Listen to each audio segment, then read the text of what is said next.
People often say, everything happens for a reason. But why do they say that? Let's understand through a story. One day, deep in a quiet forest, a young man went to visit a wise saint.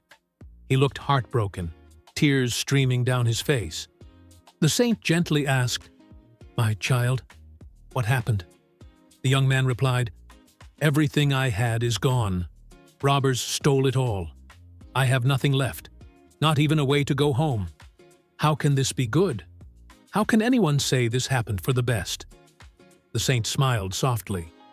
"Let me explain," he said, through a story. He began, "Once, a terrible flood struck a small village. Everything was washed away. Houses, fields, even people's hopes. Among those suffering was a poor farmer and his family. They lost the little grain they had saved for the season. The farmer's son said quietly, 'It's okay, Father. Let it go.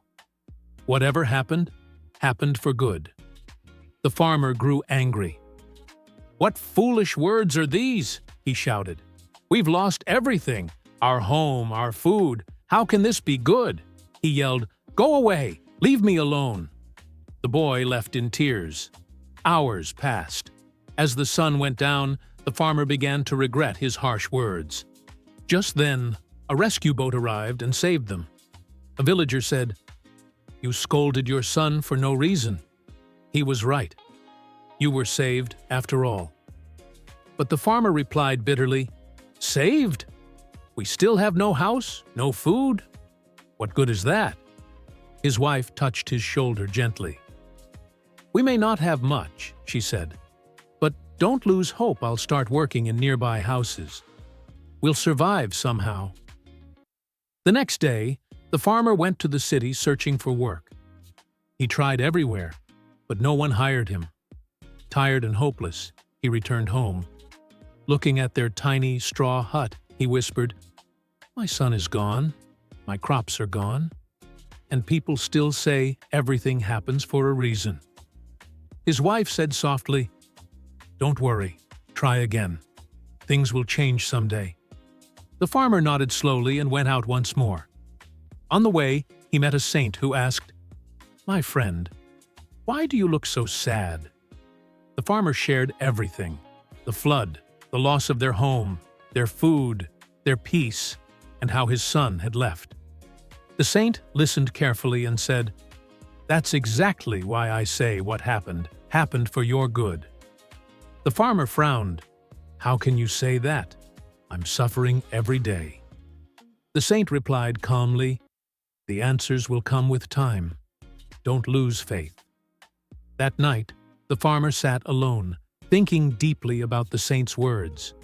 Could it really be true that everything happens for a reason?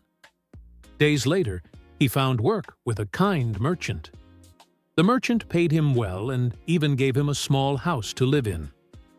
One night, someone knocked on his door. When he opened it, he froze. It was his son. 'Father,' the boy said with a smile, 'you moved and didn't tell me.' After I left, I found a small job in the city and slowly saved enough to start a tea stall. Now I'm doing well." The farmer's eyes filled with tears. At that moment, he realized every pain, every loss, had quietly led them toward something better. The saint finished his story. The young man listening said, "That's a nice story, but in my case, everything was stolen. What good can come from that?" The saint smiled and reached into his robe. "Actually," he said, "I found something in the forest. Here, take this." It was a glowing stone, the legendary philosopher's stone, a stone that could turn iron into gold. The young man gasped. "If my things hadn't been stolen, I would never have come here, never met you, and never found this treasure." The saint smiled again. "So, my friends, what do we learn from today's story? No matter how bad things seem, time changes everything. Painful moments pass. Never make decisions in anger or sadness, because even the worst situations often lead to something better.